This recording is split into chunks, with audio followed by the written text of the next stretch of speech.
perform some poetry for us.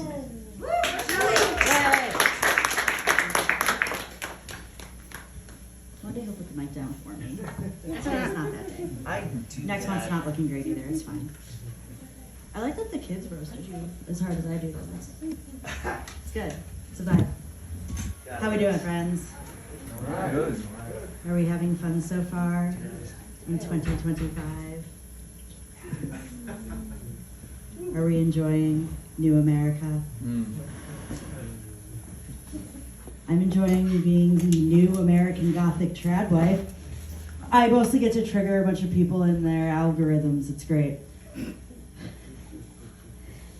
We had been together for years, neither really feeling the need to ride a relationship escalator, choosing each other every day, living, laughing, loving, growing, learning, evolving, perfectly content to be geriatric emo kids who didn't want to be whatever passed for normal these days by Panic at the Disco.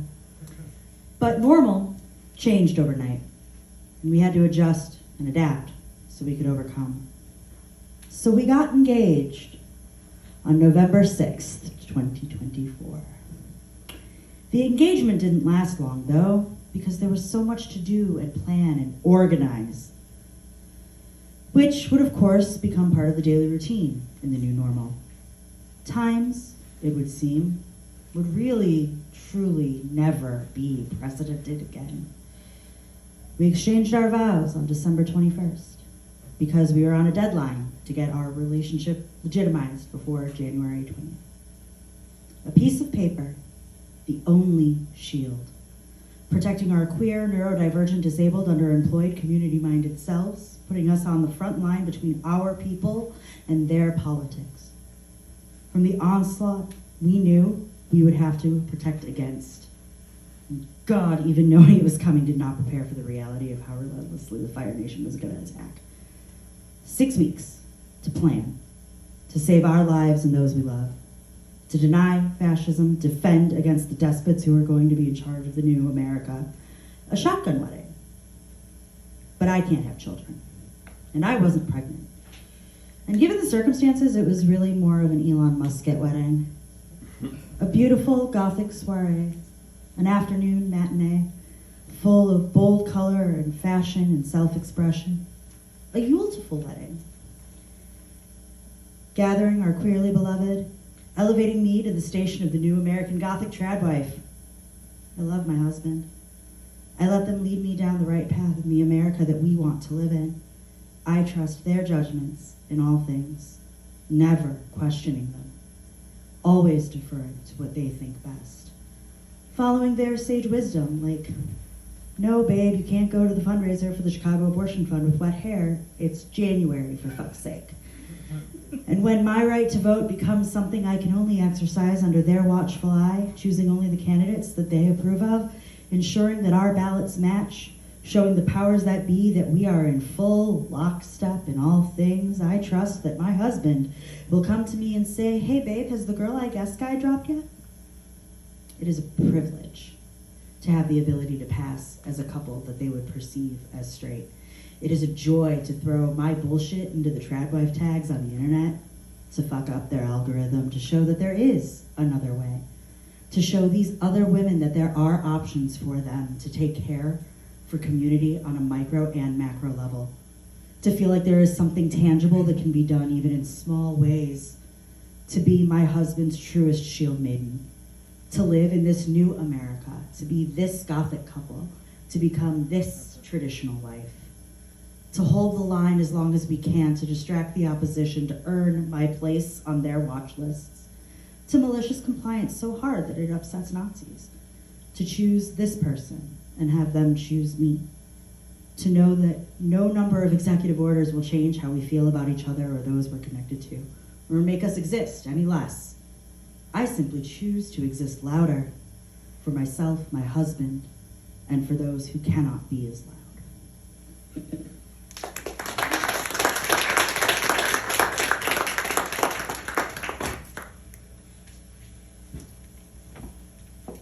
Sometimes when you're making food in the kitchen, you have, or the kid's gone, an edible first. And then you are baking well baked. So I fucked up. I thought since I was alone in a room and had a fully unmasked response to not accidentally turning on the garbage disposal, it was kind of penguin-y. I was unexpectedly perceived. I was startled.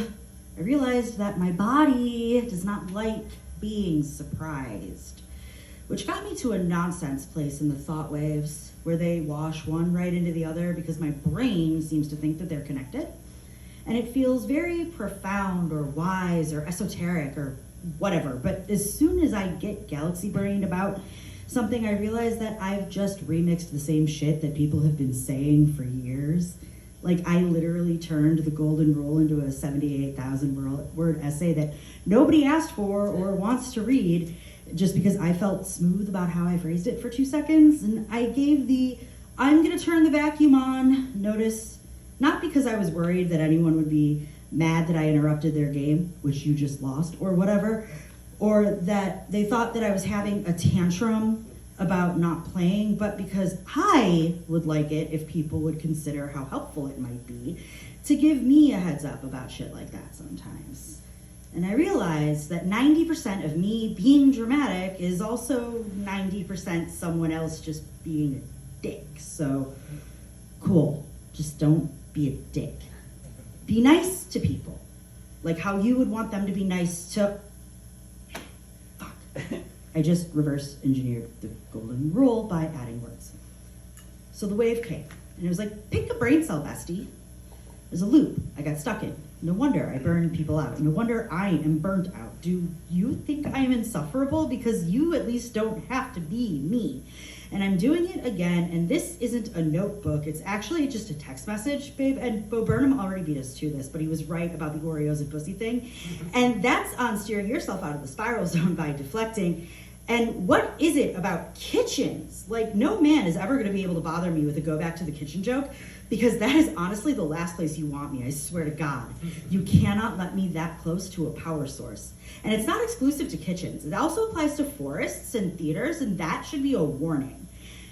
And not to implode my whole life on Maine or whatever, but like, do people stop writing when therapy is going well enough because they have like a captive audience?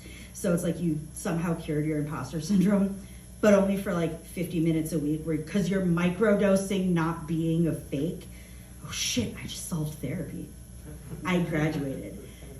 Does this mean I can write again? No, you have not, because this is the same thought that your brain was fixated on 3 hours ago when this whole thing started. And this is what my sister means when she says, I can tell that you're spiraling right now, because that's very different. And words mean things, but like grace, right? But like things can be two things, and they can, and they are. And this is still a fixated thought, actually, but like my ADHD diagnosis was a surprise. And you can't graduate therapy, but I do understand it now. And it's just an example of how everything in life always was, and always continues to be, a series of orbits and cycles, and you have to like let this one go, bro, because you are 3 foot taps away from pointing out to an empty room that Shakespeare is still the reason you became a poet in the first place.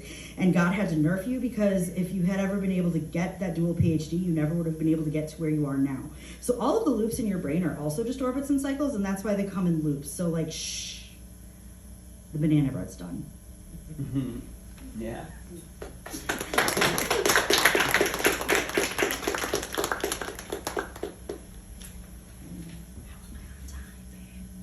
You got like shorter one? Not that short. Okay. Yeah. You're okay. I think you're good. Okay. Do whatever you want. Do whatever I want. All right. Well, bring us banana bread though. That's fine. Thank you. Okay. Got you on this one. This is an active mindfulness practice. Find the first inhale of this meditation and connect to the natural flow of your breath. Take a moment to check in with yourself. What do you feel in your body? Pain and tension mostly. What are you noticing about your thoughts? That they wonder if this is rhetorical? What are you noticing about your emotions? They also want to know if we should be answering these, and I'm pretty sure I'm doing this wrong. There is no right or wrong, no one state to be achieved. Oh, good, so we're addressing that. As you notice the gentle rise and fall of your chest, oh, we're not addressing that. Well, maybe if we add some specificity. Picture your thoughts as leaves on a stream. Begin by visualizing yourself sitting beside a gently flowing stream with leaves floating along the surface of the water.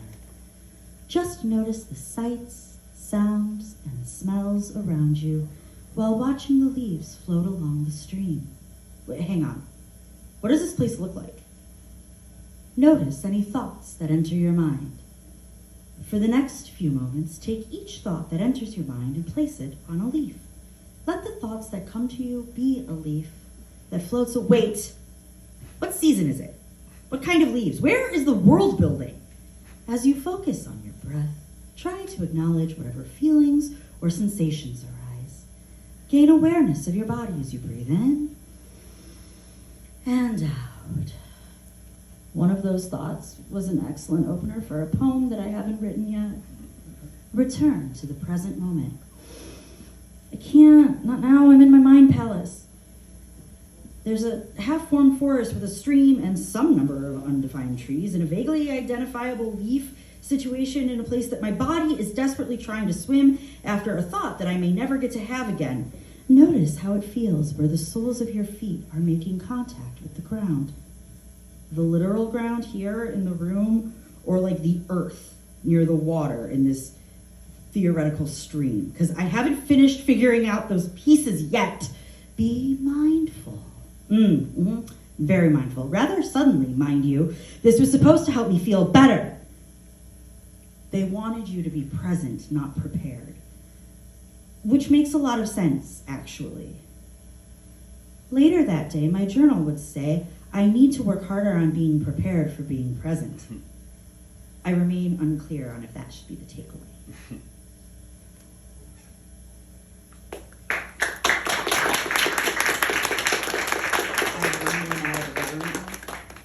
Cool. This one's short and angry. It's called Red Hats, White Hoods, and Blue Lines. It's, of Fred, blood so red. Motherfuckers decided another 10-year-old would be better off dead. You, who pretend not to, have a clue that your party is in the middle of a 45-year coup. Y'all have a figurehead who clucks from his melted orange beak, continuing the lies, spewing battle cries, rallying your clan, your MAGA, your Proud Boys, your beloved fraternal order, into so proud in their hats, liberated from their hoods. Thanks for having me. Awesome. Thank you, Shelley. Thanks. Appreciate the variety. Some fierce compassion in there. I think I've done that exact meditation, by the way. And during a meditation,